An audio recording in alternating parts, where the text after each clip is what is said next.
I'm going to brutally review my $3 billion company and show you the exact steps that I took to take it from being an average company to well above average in just 2 years. So during the lockdowns, I found myself with a lot of time, and so I started to take a look at the performance of each individual department within my company.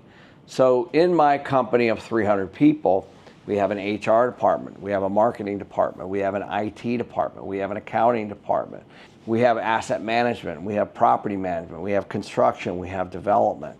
So we have a lot of different departments. The very first thing that we did with my partner Ross was we said, we need to be brutally honest with how each of these departments are operating using the traditional school grade method, the A, B, C, D, F. So we went through each department individually and we gave each department a grade. For example, at the time, we gave our HR department a grade of C because we felt like we had a lot of employee turnover, we didn't have great systems of training, and of course, we didn't have a great onboarding program for all the new employees because most new employees want a system as they move through the company long term. So we looked at each department critically. Like for marketing, we were looking at how are we using AI? How are we using social media? What types of social media? Is it driving traffic to our websites? Where are we with our SEO? All of those things. So what we had to do is we had to list criteria under each department and then give ourselves a grade. And all combined, we gave our company a C average. So I'm going to share with you how I went from a C average for our whole company to a B plus in just 2 years. So the very first thing that we did is we had to look at each of our department heads, and we used what we call a GWC. Gets it, wants it, has the capacity. Each person we evaluated either got it, wanted it, or had the capacity. And if they had all three, then they got a high grade. Well, but what we found is that a lot of people didn't hit all three of those things. So that was number one. We had to look through all of our top people and focus on that. And sometimes it was our own fault, where people had too much capacity, and because of that, they weren't very efficient. So some of it was just looking at the direct reports. In other words, we didn't want anybody to have more than 5 direct reports inside of the organization. And we found some really good people had 6, 7, or even 8 people reporting to them, and they, of course, weren't able to do their job effectively.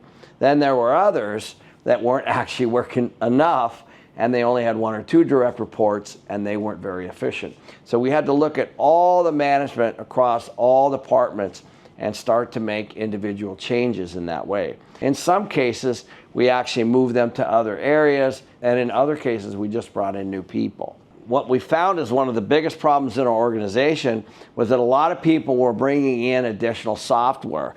We all know that software is supposed to make things easier and more efficient, but we had over 50 different kinds of software for marketing and accounting and construction and development and acquisitions and investor relations, and they all weren't communicating with each other. So we had all this different software in all these different departments, and nobody knew what each other was doing. One of the biggest changes is we went to one software platform that the whole company could communicate to.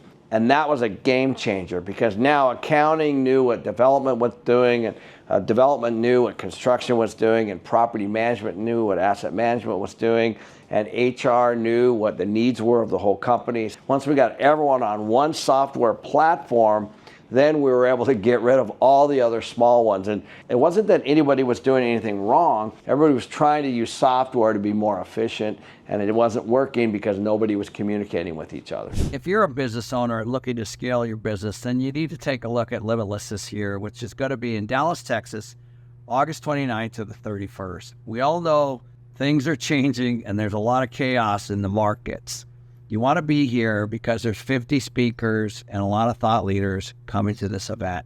If you're interested, just click on the link below. So once we got that new software in place, we had to enforce and have discipline around the use. So this is when we started to enforce that everybody in the departments had individual meetings each and every week using the software. So the way the software works is everybody sets 1-year goals, and then each person in that department does quarterly or 90-day goals inside of that 1 year. So for example, the person in charge of training that works under our HR director might have a goal of reviewing the policy and procedure manual for the whole company in one 90-day period. Once we had our systems in place and everybody was communicating, we ended up having tasks or to-dos or 90-day goals for everyone inside of the company. So now everybody is rowing in the same direction, in the same boat, where everybody was working hard independently, but nobody was working together, and things were extremely inefficient. So the first thing that happened was we found, once we all started communicating together at the same meetings at the same time, and we could cascade messages down, let's say, from the C level, or the CEO, CIO, COO, and CFO could cascade down to the other departments, then all the communication in the whole company got better. So the big takeaway for that, we were able to eliminate a lot of unnecessary reports. We eliminated hundreds of little reports that get generated over time when people ask for them, and we had to stay disciplined on using the software. So we still had a $3 billion company, but it didn't mean that we were running great and efficient. So what happens a lot of times, because we've been in business now almost 25 years, is some of the systems and policies and procedures have been in place for over 20 years. And so you have to really take a look at all of those things, like using Excel spreadsheets for accounting when you have accounting software. Now, it might not sound like much, but if you have lots of independent Excel spreadsheets, which are manual, and you're bypassing things that could be automatic or automated, and using AI to extract the same information, you can actually eliminate the amount of work for the accounting department. And that's exactly what happened. So one of the big changes for the accounting department was all fragmented and segmented. So we had accounts payable over here, or AP. We had accounts receivable over here. We had collections over here. And so what we decided to do was have one property bookkeeper oversee a number of different accounts. And so there was better communication from the district manager, the regional manager, the on-site manager, and the bookkeeper. And so now each bookkeeper had full operational bookkeeping for both income and expenses for one property, whereas before they were just operating in a vacuum, let's say in charge of AP. Why that was so significant is because it put ownership and transparency right back on the accountant, which was now in partnership with the district manager, which was now in partnership with the asset management and the property management, whereas before they were just generating a lot of paper and paying a lot of bills, and it was all rolling up into a financial statement 30 days later. So once we readjusted the whole accounting department, and of course the HR department, we were able to reduce our staff by 3 people just from that one move, just from becoming more efficient. This is exactly what happens to big businesses, and you guys have seen this in the bureaucracy of, let's say, like the federal government. So things can take so long because there's so many systems, so many policies, so many procedures, so many layers of decision making. We had to collapse that all down so that now the customer was king and things were very, very efficient.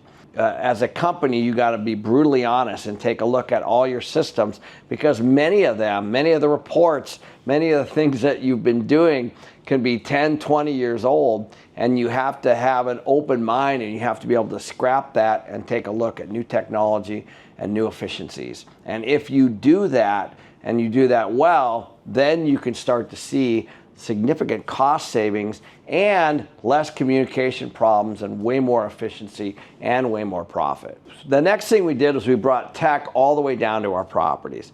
So if you were a resident in our properties, what you would have to do was call the office, for example, for a work order, or even go in to pay the rent if it wasn't automatically deducted from your bank, let's say. So we created an app for each property, and each resident can now text. They can text requests right to our maintenance department. They can text issues that they have right to our office, and they can even reach our customer service person. What we ended up doing was we wanted the customer to always be number one. We wanted the customer to be able to communicate to anybody at all time.